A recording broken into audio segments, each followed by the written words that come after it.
విదేశాల్లో చదవాలనుకుంటున్నారా? అయితే విదేశ్ కన్సల్ట్ ని సంప్రదించండి.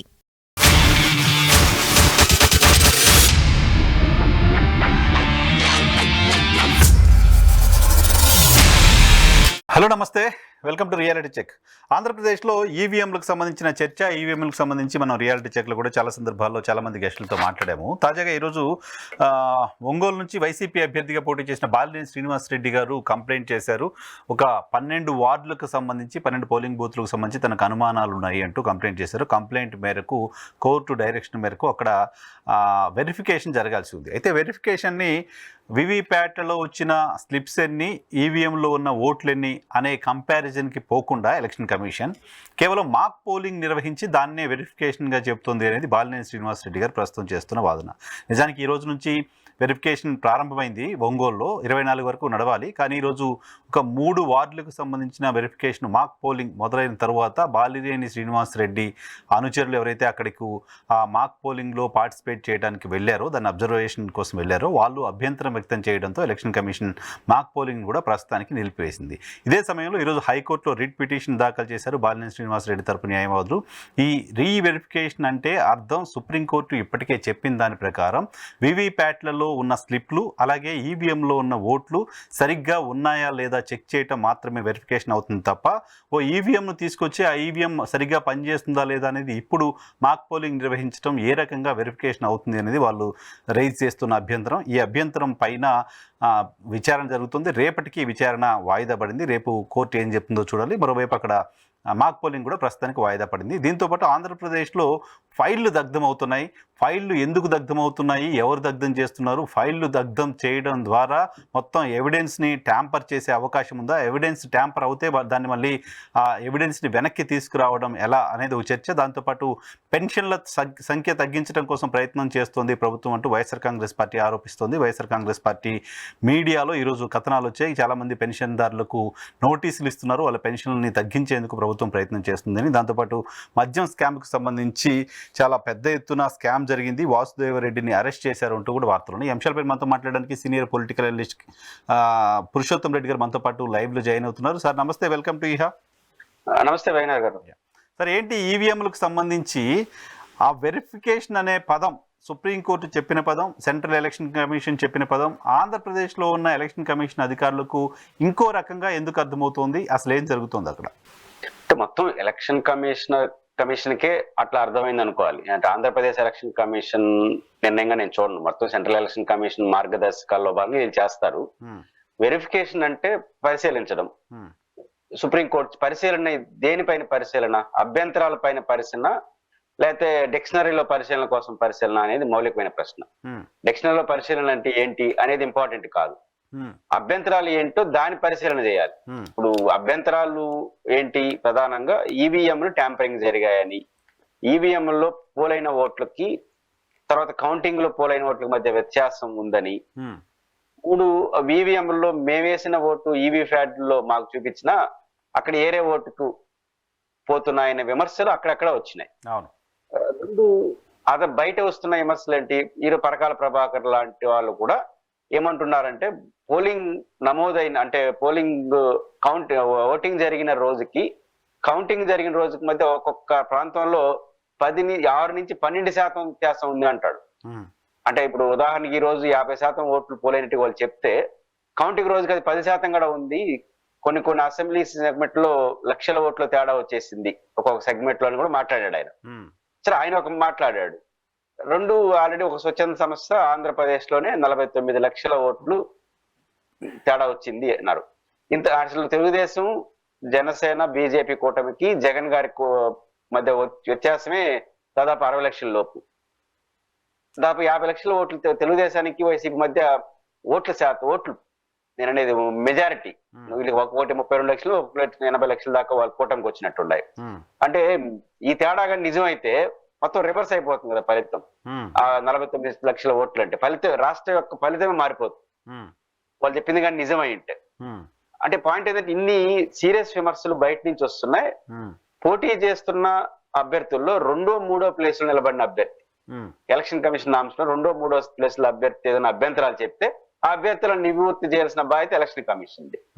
ఇట్లాంటివి దానికి రికార్డెడ్ కూడా ఫీజు కట్టించుకుంటున్నారు. ఇప్పుడు ఎన్నికల కమిషన్ వ్యవహరించిన తీరు అభ్యంతరాలని నివృత్తి చేసే పద్ధతిలో ఉందా, అభ్యంతరాలని అనుమానాలుగా మార్చే పద్ధతిలో ఉందా అన్నది ఇక్కడ సమస్య. కోర్టు తీర్పైన అనుమానాలని నివృత్తి చేసే పద్ధతిలో ఉండాలి. లేకపోతే ప్రజలు విశ్వాసాన్ని కోల్పోతే, ఎలక్షన్ కమిషన్ నిర్వహిస్తున్న విశ్వాసాన్ని కోల్పోతే అది ప్రజాస్వామ్యానికి హానికరం. ఎందుకంటే ప్రజాస్వామ్యంలో ఎవరు గెలుస్తారు నిర్ణయించాల్సింది ప్రజలే అయినా టెక్నికల్ గా నిర్ణయించేది ఎలక్షన్ కమిషన్.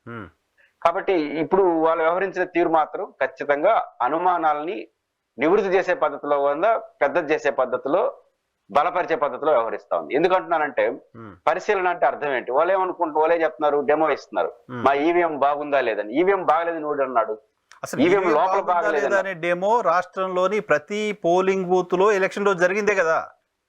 జరిగాయి, డెమో ఇచ్చే కదా జరిపారు. కొత్తగా మీరు ఇచ్చే డెమో ఏంటి? ప్రతి డెమో ఇచ్చే ప్రతి ఈవీఎం లో ఓట్లు ఒక 5-10 వేయించుకొని కరెక్ట్ గా ఉందో చూసుకొని వేయించినారు. ఇప్పుడు ఆ అనుమానం వచ్చినప్పుడు ఏం చేయాలి? అనుమానాలకి సమాధానాలుగా ఏంటి అనుమానం? ఈవీఎం లో ప్రతి పోలైనటువంటి ప్రతి ఓటు కరెక్ట్ గా పోలైంది, నేను వేసిన ఓటుకే నా పార్టీకే వేశారు. దానికి నేను ఏదైతే ఈవీఎం ప్యాడ్లలో నేను చూసేది ఈవీఎం చూడను, ఈవీఎం లో ఓట్లు మాత్రమే చూస్తా. కానీ నేను ఎవరికి ఓటు వేసానో నాకు చూపించేది మాత్రం ఈవీ ప్యాడ్లే. అప్పుడు ఈవీ ప్యాడ్ల మీద నమ్మకం ఎక్కువ ఉంటుంది, నేను చూసింది దాన్నే. కాబట్టి ఇప్పుడు ఈవీ ప్యాడ్లు మీరే రూపొందించారు, ఈవీఎం మిషన్లు మీరే రూపొందించారు. ఈవీఎం లో మిషన్ మాకు ఈవీ ప్యాడ్లు ఎందుకు చూపించినావు, నీ ఓటు ఏడదో చూసుకోరా అని చెప్పి చూపించావు, అది రికార్డ్ అయింది. అంతే కదా.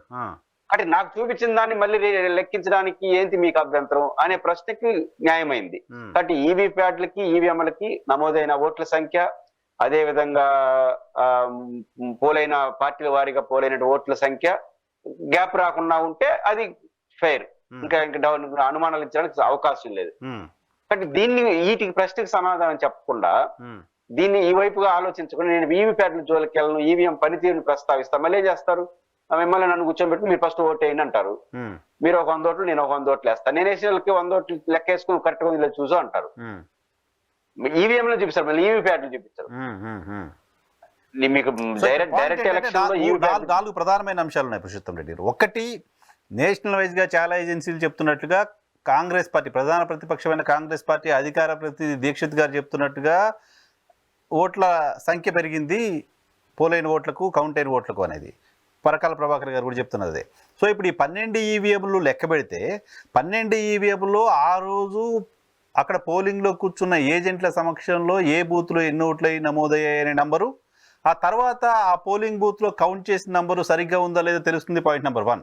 పాయింట్ నెంబర్ 2, వీవీప్యాట్లు ఈవీఎంలో పడిన ఓట్లు కౌంట్ చేస్తే అదొక క్లారిటీ వస్తుంది. Point number 2.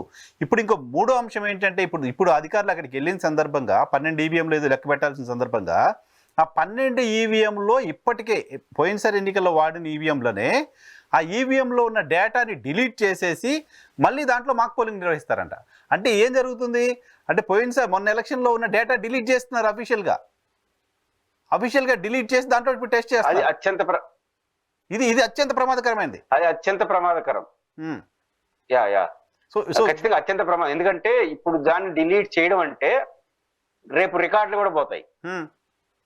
కాబట్టి ఇప్పుడు ఎందుకంటే మీరు దాన్ని డిలీట్ చేయకూడదు, అది అట్లే ఉండాలి, పాతది ఎట్లా. దాన్ని అసలు నేను అంటానంటే నాకు ఈవీఎం పనితీరు పైన ఎవరికి అనుమానం లేదు, ఈవీఎం లోపల సాఫ్ట్వేర్ మీద కదా దాన్ని మేము ఎవడు కోటేసినా అది ఇంకొకరు వేడిగా మీరు ఫిక్స్ చేసుకున్నారు అనేది కదా ఆరోపణ.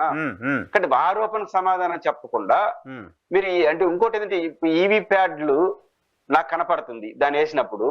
కానీ ఇప్పుడు వాళ్ళు భయపడాల్సిన, నేనేమంటే భయపడాల్సిన అవసరం కూడా ఎలక్షన్ కమిషన్. ఎందుకంటే ఒక ఈవీఎం మిషన్ లో 10 లక్ష మన పోలింగ్ బూత్ లో 1000 ఓట్లు పోలైనాయి అనుకుందాం. ఇప్పుడు పర్సంటేజ్ పెరిగిందంటే అర్థం ఏంటి? ఈవీఎం లో ఇంకొంచెం పెరగాలి. అంటే 1200 ఓట్లు 200 ఓట్లు అదనంగా లోపల వేసుకున్నాను అనుకోండి. ఆ 200 ఓట్లు ఈవీఎంలు వేసుకున్నప్పుడు ఈవీ ప్యాడ్ లో నమోదు అయిపోతుంది కదా కనెక్షన్ ఆటోమేటిక్ గా. కనెక్షన్ కాలేదంటే దీన్ని పక్కన పెట్టేసి దీన్ని చేసినట్లు లెక్క. కాబట్టి ఇంత క్లియర్ గా ప్రజలకు అర్థమవుతుంది. ఆ పాయింట్ ఆఫ్ వ్యూలో వాళ్ళు వెళ్ళట్లేదంటే ఇంకొంచెం బలపరుస్తుంది అనుమానం. కాబట్టి ఏదో తేడా ఉంది అని మీరు ప్రస్తావించినట్టు ఆ పాత సమాచారాన్ని తీసే హక్కు వాళ్ళకి లేదు. అసలు సుప్రీంకోర్టు ఎట్లా ఒప్పుకుంటుంది నాకు అర్థం కాదు. వన్స్ రిజర్వ్డ్ అయినటువంటి ఓటుని డిలీట్ చేసే అధికారం ఎవరికీ లేదు. ఇంకా ఈవీఎం మిషన్ ఇంక వద్దు అని బస్ 5 ఏళ్ళు ఉండాలనుకుంటున్నది. ఎప్పటికైనా అది రికార్డే కాబట్టి భవిష్యత్తులో ఉంటాయో తెలియదు. కాబట్టి ఈవీఎం ప్యాడ్ లో ఉన్న సమాచారాన్ని ఎవరు ఏ అధికారంతో మీరు ఇప్పుడు ఉదాహరణకి సెకండ్ అభ్యర్థి నేను గారు, మీరు థర్డ్ అభ్యర్థి, రేపు మళ్ళీ మీరు ఇంకో కంప్లైంట్ చేస్తారు, దాన్ని ఇప్పుడు ఏ సమాచారం ఇస్తారు మీకు? కరెక్ట్, అవును. అప్పుడు ఎక్కడి నుంచి తెస్తారు, మళ్ళీ ఎక్కడి నుంచి తెస్తారు? అసలు మీ దగ్గర ఉన్నటువంటి సమాచారం ఏమైపోవాలి? సబ్జెక్ట్ టు కరెక్షన్ చర్చ జరుగుతుంది. ఇప్పుడు సేమ్ ఈవీఎంలు మీకు అనుమానం ఉంది కదా ఈ ఈవీఎం పైన, దాన్ని తీసుకొచ్చి మీ సమక్షంలోనే పరీక్ష చేస్తామంటే దానిలో ఉన్న డేటా డిలీట్ చేసిన తర్వాతనే కదా చేయాల్సింది. సో డేటా డిలీట్ చేస్తే ప్రమాదం కదా, అత్యంత ప్రమాదం కదా, అది పాయింట్. అదే ఇప్పుడు కొత్త అనుమానాన్ని క్రియేట్ చేస్తున్నారు. కొత్త అనుమానం కాదు, ఇది ప్రమాదకర ధోరణి కూడా. ఇప్పుడు ఫైల్ దగ్ధం పైన గొంత జరుగుతుంది. ఫైల్ దగ్గర ఎందుకు భయపడుతున్నావు? బేసిక్ దాన్ని ఏమన్నా పాడు చేసేస్తారేమో అని. ఇప్పుడు నువ్వు అధికారికంగా పాడు చేసి పారేస్తావు, తీసాడు పారేస్తున్నావు. పాడు చేయడం కూడా కాదు, తీసేస్తే అది ఆడికిపోతున్నా, మళ్ళీ దానికి ఏమైనా సపరేట్ పెడతారా చిప్పు, ఆ చిప్ లో నమోదు చేసైనా బయట పెడతారు. ఇంత అనుమానాలు ఎందుకు అంటున్నా. నీ ఏరే ఈవీ ఫ్యాట్లు తీసుకొస్తే నీ అభ్యంతరం, నువ్వు నిర్వహించినటువంటి 2 బాక్సుల్లోని చూపించమంటున్నావు, ట్రాలీ చేయమంటున్నావు, ఏం అభ్యంతరం? కాబట్టి ఇదే ఒక్కటే పరిష్కారం. ఈవీఎం ప్యాడ్లకి ఈవీఎంల మధ్య క్రాస్ చెకింగ్ జరిగితేనే వెరిఫికేషన్ అంటారు. అప్పుడు మాత్రమే సమస్యకు పరిష్కారం. అదే పరిష్కారం కాకపోతే ఇది రాజకీయ రచ్చగా మారుతుంది. మీరు రేపు ఏమైనా చేసుకోండి, ఇప్పుడు గెలిచిన పార్టీలన్నింటినీ ఈవీఎంల ప్రభుత్వంగా మార్చాల్సి వస్తుంది. ఈవీఎంల ప్రభుత్వం అనుకుంటారు ప్రజలు. అది ప్రజలకు ఒక్కసారి వ్యవస్థ మీద విశ్వాసం పోతే రేపు ఎన్నికల్లో ఎవడు గెలిచినా ఎవడు ఓడిపోయిన, ఇప్పుడు సిఐడికి ఇచ్చారనుకోండి ఆంధ్రప్రదేశ్ లో, అధికార పార్టీ చెప్పినట్టు వింటారు అనేది కదా మనకు ముందు కళ్ళ ముందు కనపడుతుంది. ఇప్పుడు కనపడతా ఉంది. ఏ ప్రభుత్వం ఉన్నా, ఏ ప్రభుత్వం అధికారం ఉంటే ఆ ప్రభుత్వం అవుతారు. ఇక్కడ సిఐడికి ఇచ్చిన సిబిఐకి ఇస్తే కొంత నమ్మకం, కోర్టుకి వెళ్తే బాగా నమ్మకం. ఇప్పుడు కోర్టు జడ్జి కూడా నా ఇష్టం 2-3 తీర్పులు ఇచ్చేసినాడు అనుకోండి, ఇంకో జడ్జిలు కూడా మారరు. రేపు ఎలక్షన్ కమిషన్ లో ఈవీఎంలు ఈవీ ప్యాడ్ల మధ్య ఈ నివృత్తి చేయకపోతే మాత్రం ఖచ్చితంగా కోర్టు జోక్యం చేసుకుంటుందని నేను నమ్ముతున్నా. ఎందుకంటే కోర్టు క్లారిటీ ఉంది. కోర్టు కూడా మనకి ఏమంటారు, కనీస ధర్మం, రెండోది కామన్ సెన్స్. వాళ్ళు ఏమడుగుతున్నారు, నువ్వు నిర్వహించిన 2 పెట్టెల్లోని క్లాస్ ఏ అంటున్నారు, దాన్ని ఒప్పుకోకుండా పోయేది కోర్టు. కాబట్టి అనుమానాలకు తావులేని పద్ధతిలో ఎలక్షన్ నిర్వహణ ఉండాలి. కాబట్టి ఒక ఈవీఎం ఉంది, ఈవీఎం లో ఒక పాము దూరింది అంటే ఈవీఎం లో పాము దూరింది అని అనుమానం ఉంది కదా, పైన ఉన్న దుమ్ము నేను దూడి చేస్తా అంటే కాదు కదా. అంతే కదా, బేసిక్ గా నేను అంటే అనుమానం ఏంటి, క్లారిఫై చేయాలి. ఈవీఎంల పైన ఖచ్చితంగా సుప్రీం కోర్టు లేదా హైకోర్టు జోక్యం చేసుకుంటుందని నమ్ముతున్నా. జోక్యం చేసుకుంటే అనుమానాలు నివృత్తి చేసే పద్ధతిలో మీ వెరిఫికేషన్ ఉండాలనే పద్ధతిలో డైరెక్షన్ ఇస్తుందని అనుకుంటున్నాను. అట్లా ఇస్తేనే ఈ సమస్యకు ఒక ముగింపు కలుగుతుంది. పైగా ఇది కేవలం ఒంగోలుకో బాలినేని శ్రీనివాస్ రెడ్డి గారికో పరిమితమైన అంశం కాదు, మొత్తం దేశవ్యాప్తంగా కూడా మేము క్లీన్ గా free and fair election transparent గా పర్ఫెక్ట్ గా నిర్వహించామని చెప్పడానికి ఎలక్షన్ కమిషన్ ఒక అవకాశం ఉంది నిజానికి. మీరు అన్నట్టు ఎగ్జాక్ట్లీ కరెక్ట్. రెండోది ఏంటంటే, ఇది మీరు అన్నట్టు ఒక బాలినేని శ్రీనివాస్ రెడ్డి గారు పెట్టారు, గౌరవ చంద్రశేఖర్ గారు ఎవరు విజయనగరంలో పెట్టారు. ఇప్పుడు దీన్ని క్లియర్ చేసేస్తే దేశంలో ఎవడు పెట్టడు. ఇంకా నువ్వు ఏ కారణం రీత్యా వీళ్ళు ఎగ్గొట్టారు బయటకు వచ్చి, ఇంకా ప్రతిపక్షాలు అన్ని చోట్ల వేస్తాయి. వీళ్ళు ఏమనుకుంటారంటే ఒకటి పోతే ఒకటి పెరగతుంది ఇప్పుడు, ఎందుకంటే ఇదేదో జరిగింది కాబట్టి వీళ్ళు భయపడుతున్నారు అనే మెసేజ్ వెళ్ళిపోతుంది. అక్కడ ఏం జరిగింది మనకు తెలియదు. ఇప్పుడు ఈ బాలినేని శ్రీనివాస్ రెడ్డి గారి వ్యవహారం ఇక్కడ ముగిసిపోతే రాష్ట్రంలోనే ఇంకా ఎవరు బారు దాని జోలికి, దేశంలోనే ఎవరు బారు. బాలి శ్రీనివాస్ రెడ్డి గారు బయటకు వచ్చి ఇది జరిగిందని చెప్పేసినాడు, రేపు కోర్టులో గొడవ అయింది, 100% దేశవ్యాప్తంగా అందరూ కోర్టుకు వెళ్ళడం, ఫీజులు కట్టడం ఇవన్నీ చేస్తారు. కాబట్టి వారు కోరినట్టుగా నివృత్తి చేస్తే మంచిది, లేకపోతే ఖచ్చితంగా కొత్త సమస్యగా మారుతుంది. సో రేపు కోర్టులో ఉంది, కోర్టు మరి రేపు ఏం చెప్తుంది, రేపు కోర్టు డైరెక్షన్ తర్వాత మళ్ళీ ఎలక్షన్ కమిషన్ అధికారులు వెళ్ళి దానిపైన ఏం చేస్తారనేది చూడాల్సింది. బహుశా రేపు కోర్టు ఏం చెప్తుంది అనేది ఆసక్తి కలిగిస్తోంది. Thank you. దాంతోపాటు నెక్స్ట్ ఫైళ్ళ దగ్ధం గొడవ ఏంటి? ఆంధ్రప్రదేశ్లో వరుసగా ఫైళ్ళ దగ్ధం అవుతున్నాయి, అర్ధరాత్రి తగలబడిపోతున్నాయి. మదనపల్లితో మొదలైంది, తాజాగా టీటీడీ ఫైల్స్, పోలవరానికి సంబంధించిన ఫైల్స్ ఏదో చెప్తున్నారు. ఏంటి ఫైళ్ళ దగ్ధం వెనక రాజకీయ కారణాలు ఏమైనా ఉన్నాయని చెప్పని అనుకుంటున్నారా? ఫైళ్ళ దగ్ధాన్ని ఒక సాంకేతిక అంశంగా, లేకపోతే ఏదైనా షార్ట్ సర్క్యూటా, లేకపోతే ప్రమాదమా, దురుద్దేశమా అనేది పక్కకు పోయి ఇప్పుడు రాజకీయం అయిపోయింది. ఇప్పుడు ఫైల్ దగ్ధం జరిగిన ఆఫీస్ వీళ్ళు ఏకంగా తెలుగుదేశం ఎమ్మెల్యేలు కూడా సందర్శిస్తున్నారు. అంటే ఆడ ఏం జరిగింది, ఊ ఎక్స్పర్ట్ ఎవరు ఏమో కాదు, సంబంధం లేదు. ఇప్పుడు టీటీడీలో ఒక డిప్టీ ఇంజనీరింగ్ సెక్షన్ లో జరిగినటువంటి ఫైల్ దగ్ధం, మదనపల్లి సబ్ కలెక్టరేట్ ఆఫీస్ లో ఏకంగా డీజీపీ గారే వచ్చారు. ఇప్పుడు పోలవరం ఆఫీస్ సంబంధించి నిర్వాసితుల ఆఫీస్ సంబంధించిన దాంట్లో ఫైల్ దగ్ధం, ఇవన్నీ వచ్చినాయి. నా పాయింట్ ఏంటంటే, ఇప్పుడు చిన్న లాజిక్, పోలవరం పైన గతంలో ఆరోపణ ఏంటి, అసలు పోలవరం తట్టడి మట్టి ఏమి ఎత్తలేదు అని. ఇప్పుడు తట్టడి మట్టి ఎత్తపోతే 37 రూపాయలు కూడా పెట్టినట్టే కదా లెక్క. అవును, పెట్టిన రూపాయలు మాకు ఏమి మాల్ ప్రాక్టీస్ జరిగేది. ఒక 5,000 కోట్లు 10,000 కోట్లు ఖర్చు పెట్టుంటే దాన్ని ఏదో తినేసినారని చెప్పి అనుమానించడానికి అవకాశం ఉంటుంది. రూపాయి ఖర్చు పెట్టలేదు మనమే అనేసిన తర్వాత ఇంకా దాన్ని రద్దు చేసి ఏం చేస్తారు అనేది ఒక తమాషా ప్రశ్న.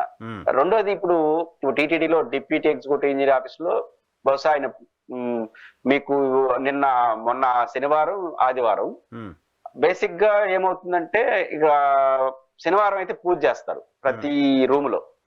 వెంకటేశ్వర స్వామి పటానికి పూజ చేసుకుని ఇంజనీరింగ్ ఏ సెక్షన్ అయినా ప్రతి సెక్షన్ ఆఫీస్ చేస్తుంటారు.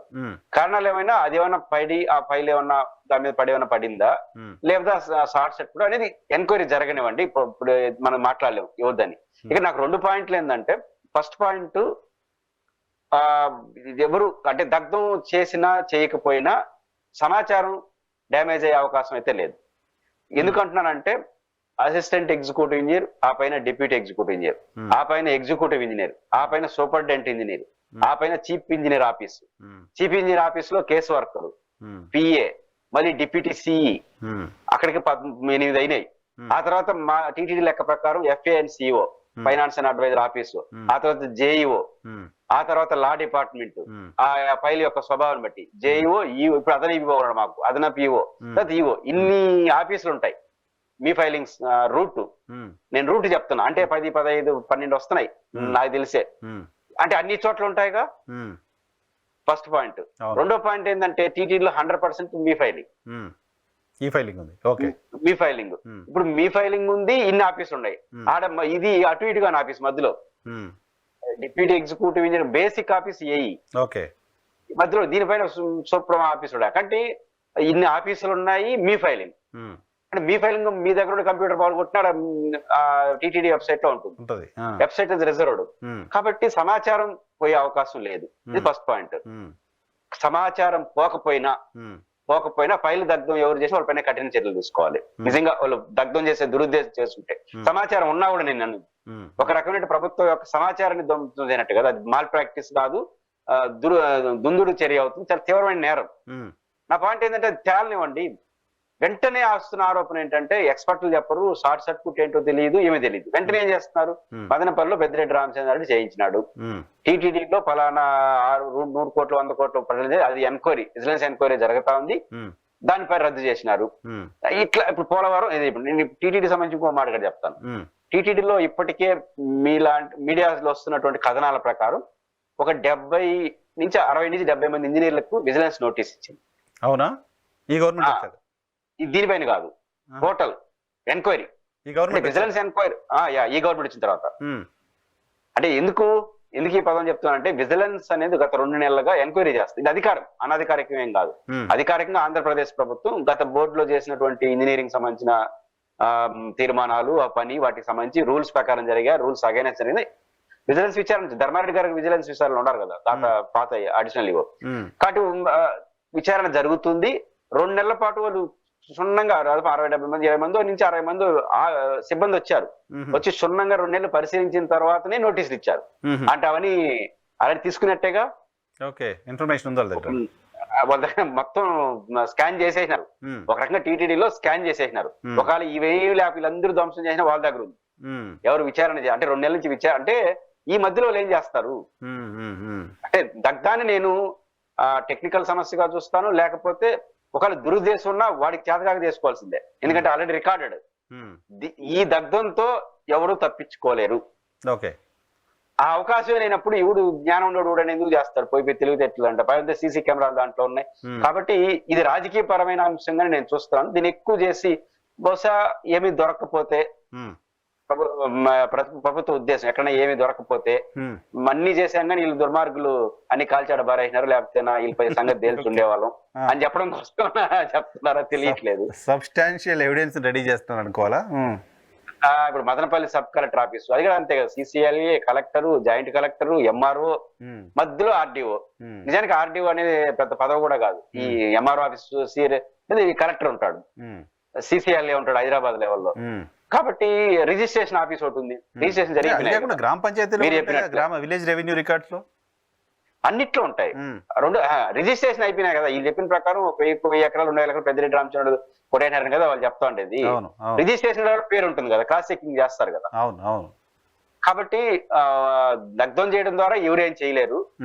దగ్ధం చేయడానికి బహుశా రాజకీయ కోణంలో ఇది చూడొచ్చు, లేదా ఒక నిజంగా ఏమన్నా తెలుసో తెలియక చేస్తే మాత్రం వాటిపైన కఠినమైన చర్య తీసుకోవాలి. కానీ దానికన్నా ఎక్కువ ఇంట్రెస్ట్ ఏదో జరగరానిది జరుగుతుందనే దీని వెనకాల కుట్ర, ఆడ జరిగిన కుట్ర కన్నా సంబంధం లేని దానిపైన కుట్ర ఎక్కువ ఫోకస్ ఉంది. సో ఈ దగ్ధం జరిగింది అనేది మాత్రమే చర్చ జరుగుతుంది తప్ప ఏం దగ్ధం చేశారు, ఏ రికార్డ్స్ పోయినాయి, ఏ రికార్డ్స్ ని వాళ్ళు కాజేశారు అనేది చెప్పగలగాలి కదా ఎంక్వైరీ ఏజెన్సీస్ కానీ ప్రభుత్వం కానీ.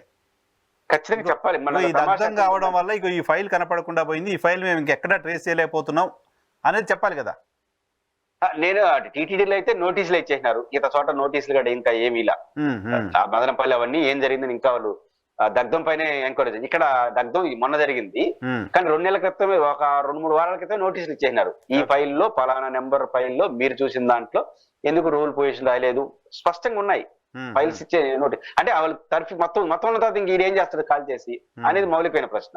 ఇంకోటి మొన్న అప్పుడు మన ఇష్టాలు వచ్చిన మీడియా ఎక్స్పోజింగ్ లో బెస్ట్ ఎగ్జాంపుల్ సిసోడియా గారిని ఏదో ఎంక్వైరీకి వేసినట్టున్నారు విశాఖపట్నం ల్యాండ్ కి సంబంధించి. ఆయన మొన్న నాకు ఆశ్చర్యపోయినాను. అప్పుడు ఎన్నికల సమయంలో ఒక ప్రధాన ఆరోపణ అంటే ఆ రోజు చీఫ్ సెక్రటరీ ఉన్న జవహర్ రెడ్డి గారు 800 చిల్లర ఎకరాలు కొట్టేసినాడు, అంతే కదా, 22A ఎస్ఐన్ భూములకు సంబంధించి. మొన్న ఆయన ఏం చెప్పినాడు, ఈ 22A రిలేటెడ్ గా సర్వే నంబర్లు మొత్తం 132 ఎకరాలు రిజిస్టర్ జరిగినాయి అన్నాడు. అది అంటే 132 ఎకరాలు రిజిస్ట్రేషన్ జరిగినాయి. ఆ రిజిస్ట్రేషన్ చేసి మనతో కొనుక్కోవచ్చు, దాని అది తప్పని కాదు. ఫస్ట్ ఆఫ్ ఆల్ రిజిస్ట్రేషన్ జరిగిన భూములే 132 ఎకరాలు. మనం ఏం చెప్పేసినాం, 850 ఎకరాలు కొట్టేశారని చెప్పేసినాం ఆల్రెడీ. ఇప్పుడు రిజిస్ట్రేషన్ జరిగిందే 132 ఎకరాలు 22A రిలేటెడ్ భూములని సిసోడియా గారు ఇచ్చిన స్టేట్మెంట్ ఆ పేపర్ లో చూశాను. ఇంకా ఏదైనా జరుగుంటే 132 ఎకరాల లోపల జరగాలి. ఏదైనా అన్యాయంగా జరుగున్నా న్యాయంగా జరుగున్నా మనం ఎట మాట్లాడినాం. తమాషా ఏంటంటే ఒక పత్రికలో చూశాను 132 ఎకరాలు ఆయన చెప్తాడు, కింద చాలా సీరియస్ గా విచారణ జరుగుతోంది, ఇప్పటికే ఆ రోజున CSA దోషిగా దాదాపు 1000 ఎకరాలు జరిగినట్టుగా మళ్ళీ రాస్తున్నారు కింద.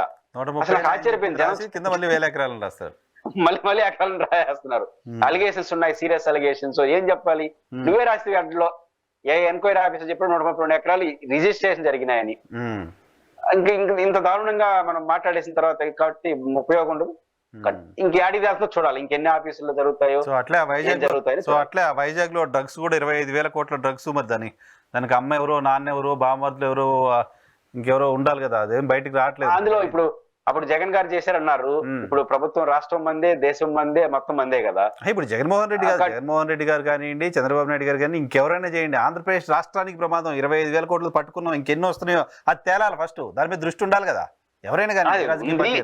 ఉంది, దాన్ని తేల్చండి. సిబిఐ వాళ్ళు సెంట్రల్ సమస్య ఏంటంటే చాలా సమస్యల్ని సెంట్రల్ గవర్నమెంట్ ఏజెన్సీలు ఆన్సర్ చేయట్లేదు. అంటే విచారణలు చేసుకుంటున్నారు కానీ తొందరగా తేల్చి. ఇప్పుడు కోడికత్తి కేసు ఉంది, ఎన్ఐఏ వాళ్ళది, రాష్ట్ర ప్రభుత్వానికి ఏం సంబంధం లేదు.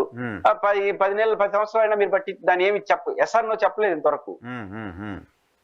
మీరు వాటికి రచ్చగా కొట్టుకుంటున్నారు, మీరు కారణం అంటే.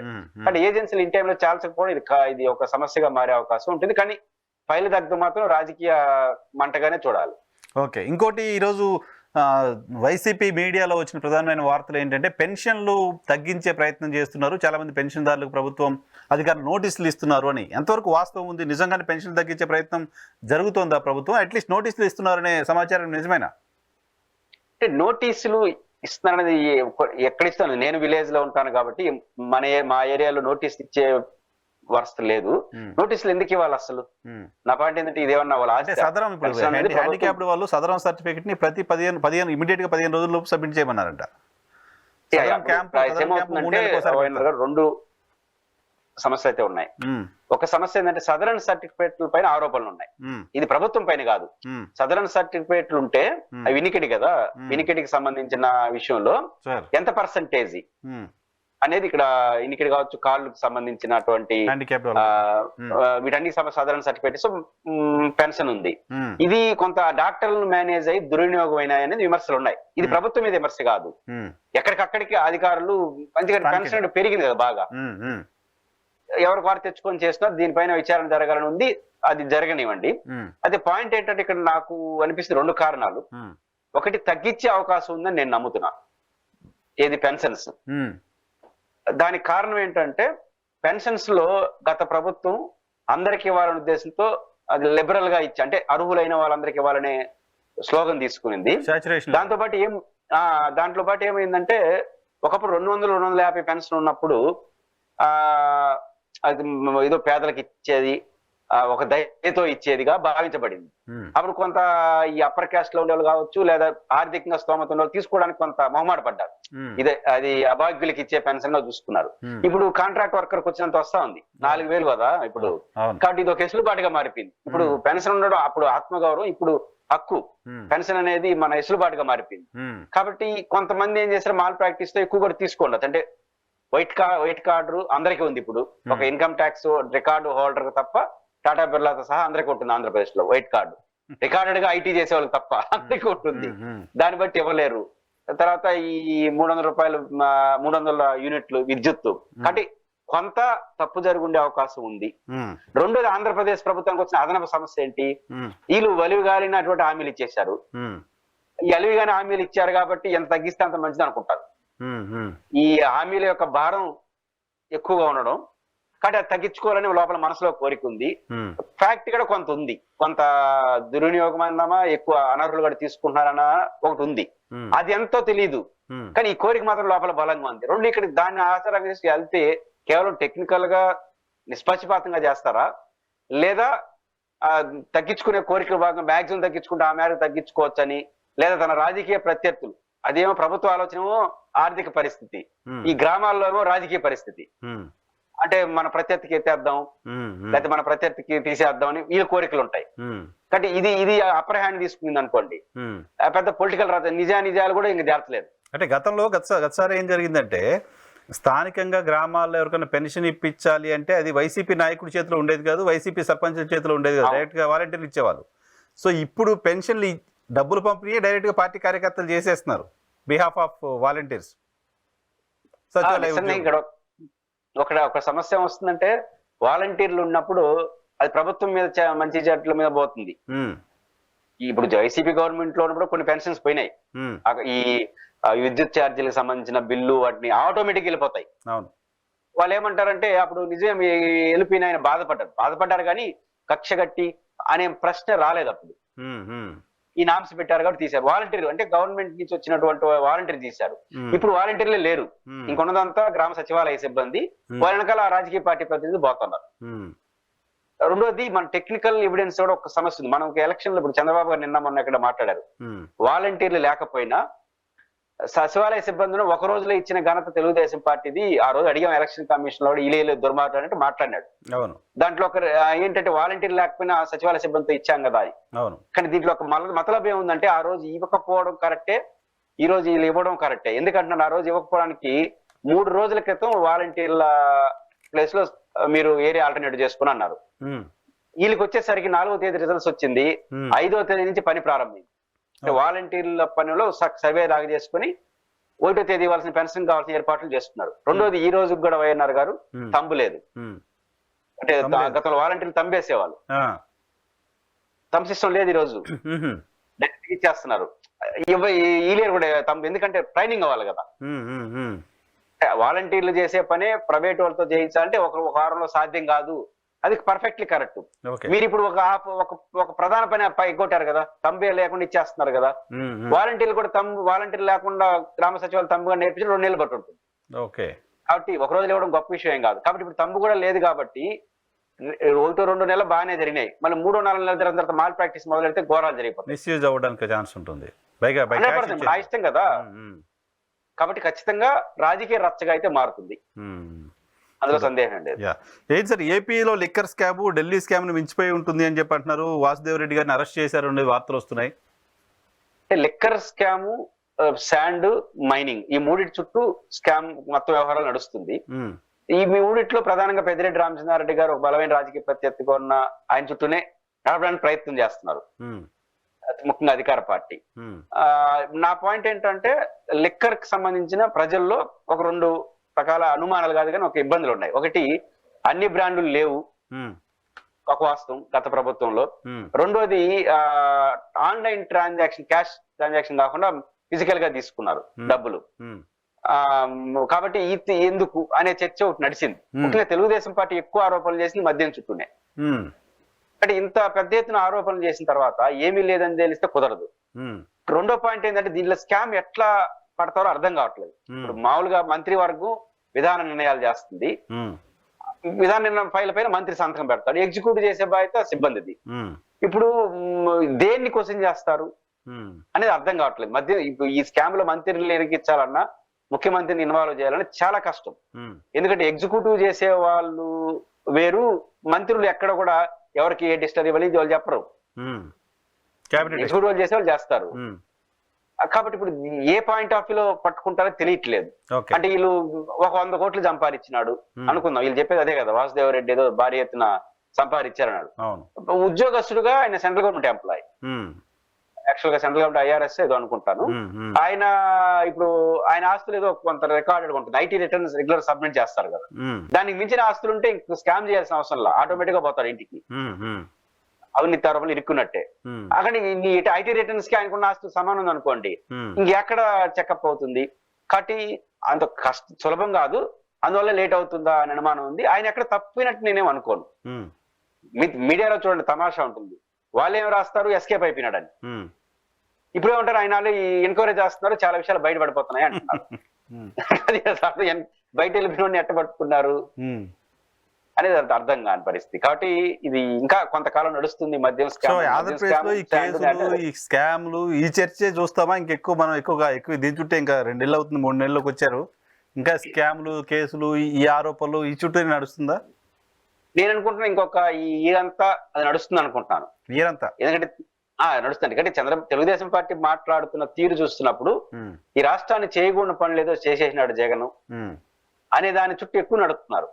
పెన్షన్ ఎందుకు లేదు, జగన్ ధ్వంసం చేసినాడు, లేకపోతే అక్కడ ఎందుకు లేదు, డబ్బులు లేవు, పరిపాలన ఎందుకు బాగాలేదు, ఐఏఎస్ చెడగొట్టినాడు, ఇదే కదా రోజు చర్చ జరుగుతాను. జగన్మోహన్ రెడ్డి ఎంత ప్రమాదం రాష్ట్రాన్ని చేసేనాడు దాని చుట్టూనే నడుస్తాం చర్చ. దాన్ని చూసి నడుస్తుంటే ఇంకా కొంతకాలం ఇది ఇంకా నడుస్తుంది. ఇంకా అందులో లోకేష్ గారు ఇంకా నేను రెడ్ బుక్ ఓపెన్ చేయలేదు అంటున్నాడు కదా, దాంట్లో ఏమున్నాయి తెలియదు. ఆయన చెప్పిన లెక్క ప్రకారం అంటే ఇప్పుడు ఓపెన్ చేయకముందునే 2 నెలలుగా ఇదే రచ్చ, ఇంకా ఓపెన్ చేస్తే ఇంకెన్ని వస్తాయి తెలియదు.